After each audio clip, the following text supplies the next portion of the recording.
Топилницата не работи веќе 8 години, но велешката почва се уште е загадена со тешки метали. Последните испитувања покажуваат екстремно контаминирање на почвата во индустриските зони околу фабриката. Олово, цинк и кадмиум има и во останатите делови на градот. Испитувања се направени и на подземните води и прашината во градот и домовите, и во нив е констатиран висок процент на тешки метали.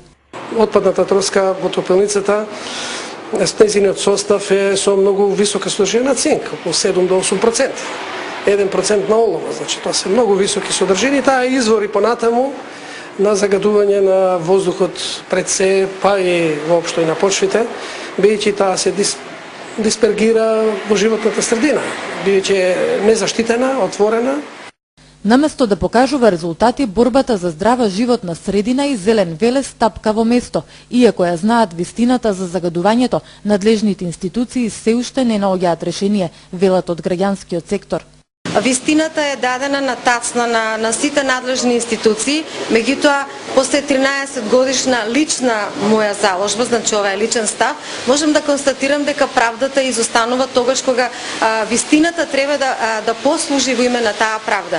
Оно што е многу битно и што го патувам како апел, особено до Министерството за здравство, тоа е дека здравствена превенција велешките деца немаат. Партијата на Зелените дом уште еднаш се обида да ги обелодени податоците за загадувањето на велешката почва од тешките метали.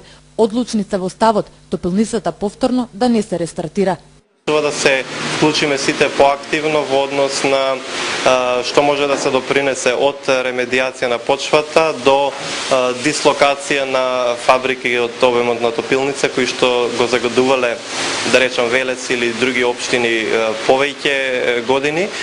Од дом сметаат дека крајно време е да се најдат алтернативни решенија со кои ќе се спречи понатамошното загадување на животната средина во Велес.